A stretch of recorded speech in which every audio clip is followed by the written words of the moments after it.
Hello my dear students, कैसे हैं आप लोग। आई होप सब अच्छे से होंगे।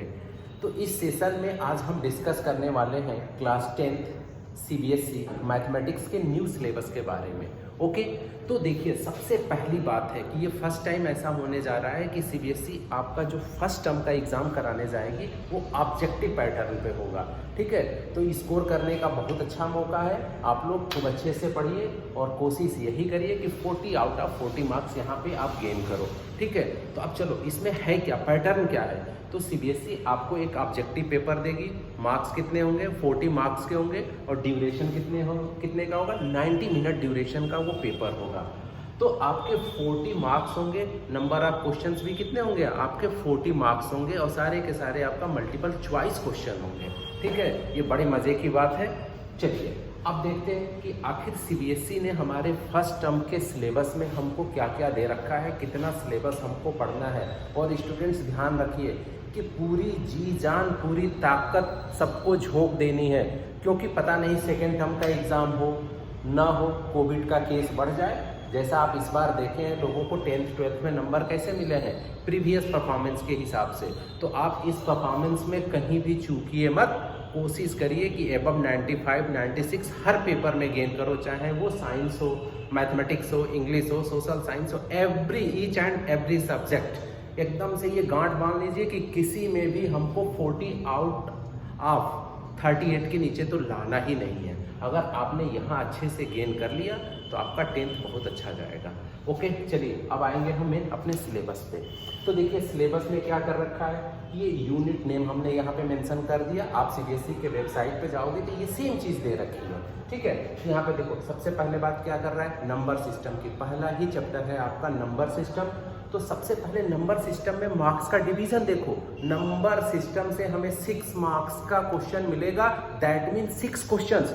यार छोटा सा चैप्टर है, ठीक है, छोटा सा चैप्टर है, 2 एक्सरसाइज ही पढ़नी है, छोटा सा कंसेप्ट है, अच्छे से पढ़ो और 6 मार्क्स लेके जाओ। इसमें जो मेन हमें ध्यान देना है, हमको यूक्लिड डिवीजन लेमा।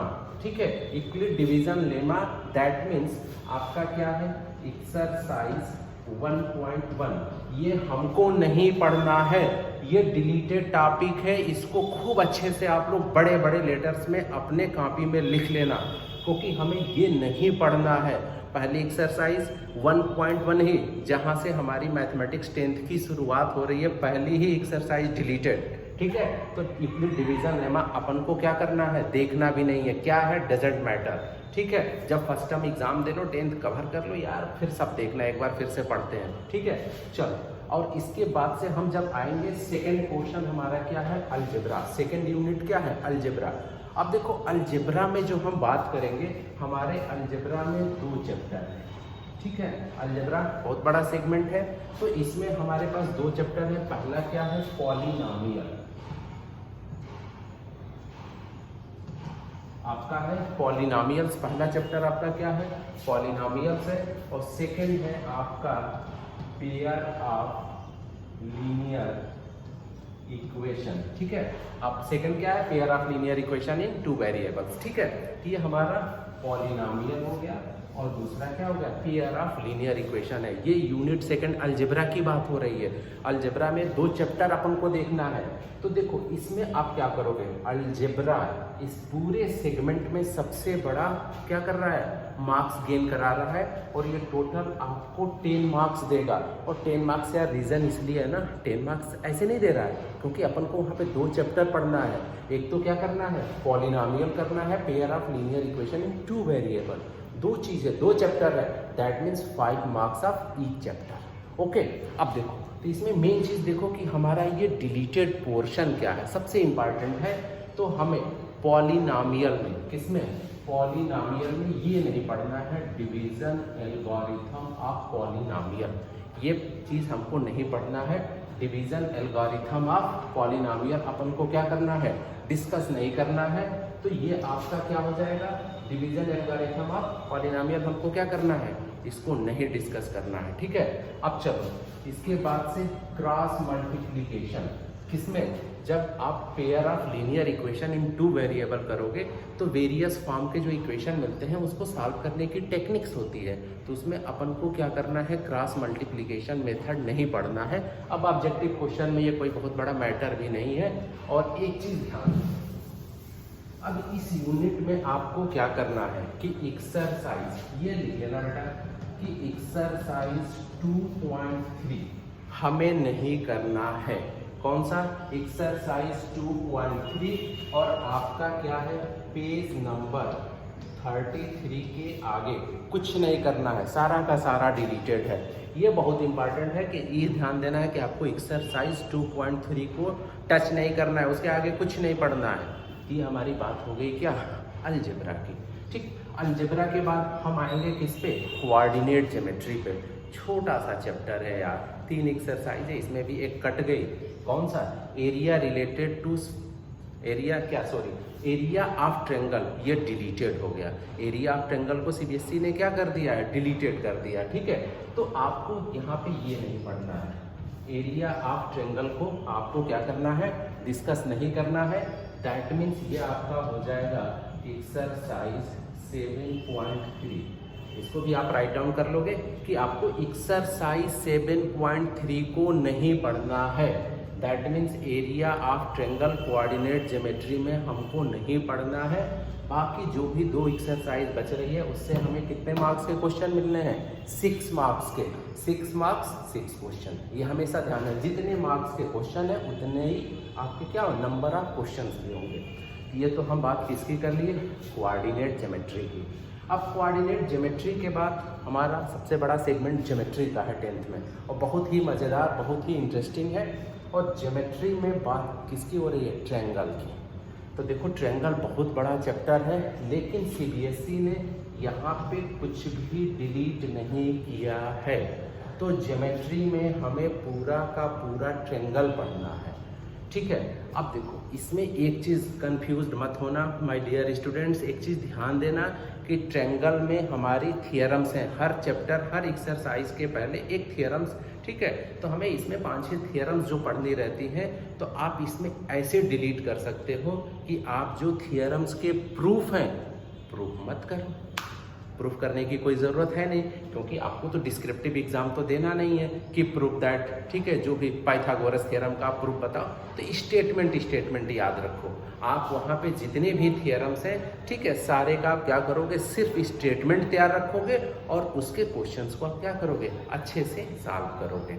ठीक है, यहाँ पे ये मेन चीज़ है। और ये भी आपका कितने मार्क्स का हो गया, यहाँ से भी ट्रायंगल से भी 6 मार्क्स और 6 क्वेश्चंस आने वाले हैं। ठीक है, ये तो हो गया। और एक चीज़ ध्यान देना, 100% मैं आज यहाँ ऑनलाइन प्लेटफॉर्म पे आपको चैलेंज कर रहा हूँ कि इसमें अगर आपने, देखो ट्रायंगल बहुत फ्रस्ट्रेट करता है 10th में बच्चों को, ये बहुत बड़ा चैप्टर है। तो मैं इस ऑनलाइन प्लेटफॉर्म पे आपको चैलेंज कर रहा हूँ, आप पेपर जिस दिन आएगा आप पेपर मिला के देख लेना। अगर आपने इसमें ट्रायंगल में जितने भी थियरम के स्टेटमेंट है यार, उसको आप रट लेना। थियरम्स के जैसे पाइथागोरस थ्योरम का स्टेटमेंट रट लोगे, जो भी उसमें थियरम्स हैं। ठीक है, सारे थियरम्स का सिर्फ आप स्टेटमेंट रट लेना। 6 में आपको 3 to 4 क्वेश्चन आपको डायरेक्ट मिलेगा।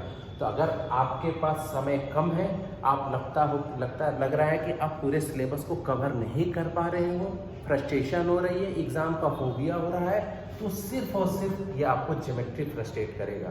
तो आप इसमें फ्रस्ट्रेट मत होना माय डियर स्टूडेंट्स। आप सिर्फ थ्योरम के स्टेटमेंट रट के चले जाना, आपका यहाँ 60 to 70% ये गेन करा देगा। 6 में 3 to 4 मार्क्स आएगा।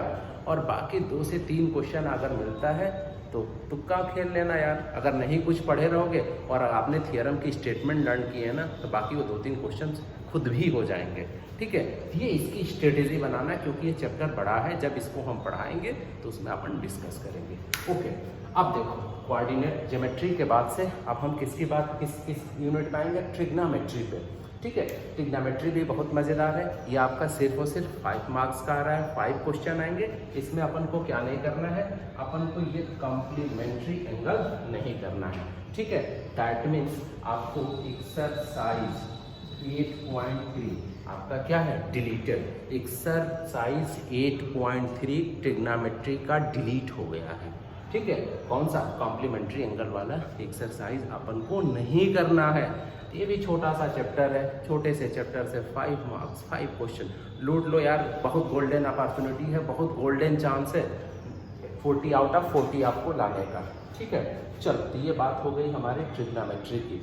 बात इसके बाद से किसकी होगी? मेंसुरेशन। ये भी 10th में बहुत बड़ा सेगमेंट है। तो मेंसुरेशन में हमें सिर्फ एक चैप्टर पढ़ना है और वो क्या है? Area related to circle. Area related to circle में आप बेसिक कंसेप्ट्स अच्छे से सीखना। इस चैप्टर में जितने फार्मूले हैं, फार्मूले का चार्ट बना लेना, फार्मूले को घोंट के पी जाना, पीस लेना, घोंट के एकदम उसको पी जाना, निगल जाना। फार्मूले आप इसमें लर्न कर लोगे तो 4 में से गारंटी, ऐसे नहीं बोल रहे पेपर है आप मिलाना, ठीक है। आपको क्या है? 4 में से 2 मार्क्स आने ही आने हैं। और एक चीज़ और यार, अगर वीडियो अच्छी लग रही हो तो लाइक कर लो। सिर्फ देख रहे हो, लाइक नहीं करते हो। जैसे आप लाइक करोगे ना, यूट्यूब वीडियो को आगे भी पब्लिश करेगा। हो सकता है किसी तुम्हारे दोस्त का ही भला हो जाए, ठीक है। तो थोड़ा सा इसको लाइक शेयर जरूर करिए, मन हो तो सब्सक्राइब भी कर लो। चलो आगे देखो, नेक्स्ट हम बात किसकी करेंगे? प्रोबेबिलिटी की। हाँ, ये कितने मार्क्स का आएगा? 4 मार्क्स का। और इसमें एक चीज़ है, डिलीटेड पोर्शन की भी बात कर लें। इसमें आपका क्या है? एरिया ऑफ सेगमेंट क्या हो चुका है? आपका डिलीटेड है, ठीक है। और एरिया ऑफ सेगमेंट में भी हमें मेनली ग्रेटर देन 90, ठीक है। आप जितने भी ग्रेटर देन 90 वाले 90 डिग्री वाले क्वेश्चन है उसको आपको नहीं करना है, ठीक है। मतलब 30, 60 ये सब जो लेस देन 90 वाले क्वेश्चन हैं उसमें एरिया रिलेटेड टू सर्कल है, उसको करेंगे। जब आप ये चैप्टर पढ़ोगे तब आपको ये स्टेटमेंट भी मेरा याद समझ में आएगा कि सर ग्रेटर देन 90 क्यों बोल रहे थे, ठीक है। अभी हम तो चैप्टर पढ़ नहीं रहे हैं इसलिए अंदर नहीं जाएंगे। बस ये ध्यान रखना कि इसमें एरिया ऑफ सेगमेंट अपन को नहीं पढ़ना है, वो भी क्या है? मेनली जो ग्रेटर देन 90 वाले क्वेश्चन है। ओके, अब आते हैं हम लास्ट, हमारा जो लास्ट यूनिट है प्रोबेबिलिटी, ठीक है। और प्रोबेबिलिटी में हमारा क्या है? No deletion. इसमें कोई भी चीज़ इसमें डिलीट नहीं किया गया। ऑलरेडी छोटा सा चैप्टर है, सिर्फ और सिर्फ ट्रिग्नोमेट्री का इंट्रोडक्शन है, मज़ेदार है। इसमें आपको कितने क्वेश्चन मिलेंगे? प्रोबेबिलिटी में only 3 question of 3 marks. Probability में आपके टोटल कितने मार्क्स के क्वेश्चन आएंगे? 3 मार्क्स के क्वेश्चन आएंगे। और टोटल क्वेश्चन कितने रहेंगे? 3 रहेंगे। ये हमारा हो गया प्रोबेबिलिटी। ये बात हम किसकी किए? प्रोबेबिलिटी की। तो हमारा जो ये पूरा मार्क्स का डिवीज़न है यार, इसको देखोगे तो हमारा टोटल ये कितने मार्क्स का हो गया? 40 मार्क्स का। लेकिन पेपर मैथमेटिक्स टोटल ये तो 40 मार्क्स का रिटेन होगा और 10 मार्क्स आपका क्या रहेगा? ये 10 मार्क्स आपके जो स्कूल के टीचर्स हैं इंटरनल असेसमेंट पे डिपेंड करेगा कि आपने यूनिट टेस्ट कैसा किया है और अदर चीज़ों में आपकी परफॉर्मेंस कैसी है। ये होल सोल आपके टीचर पे डिपेंड करता है। और टीचर बेटा किसी को भी, हम भी टीचर हैं, जो भी टीचर होगा किसी को भी 10 में 8 से कम तो नहीं देता है। अब मान लो कि कोई ऐसा बच्चा है जो लाइव क्लास ऑनलाइन चल रही है, क्लास ही नहीं करता, उसकी अटेंडेंस 0 हो, स्कूल ही नहीं जाता है, तब उस केस में वो स्पेशल केस हो जाते हैं कि उसको 8 में 7, 6 दे दिया जाता है, ठीक है। क्योंकि उसमें टीचर भी कुछ नहीं कर सकता है। आप रेगुलर स्कूल जा रहे हो, रेगुलर ऑनलाइन क्लास कर रहे हो, जो भी चीज़ है, अगर आप में पंचुअलिटी है तो टीचर आपको इजीली 10 आउट ऑफ 10, 9, आप पढ़ने में वीक भी हो, डजेंट मैटर। आपने प्रोजेक्ट जो टीचर दिया बनाया, आपने यूनिट टेस्ट दिया, तो आपको 10 में 9, 8 ईजिली मिलता है। 10 आउट ऑफ 10 कम से कम 60% क्लास के बच्चों को मिलता ही मिलता है।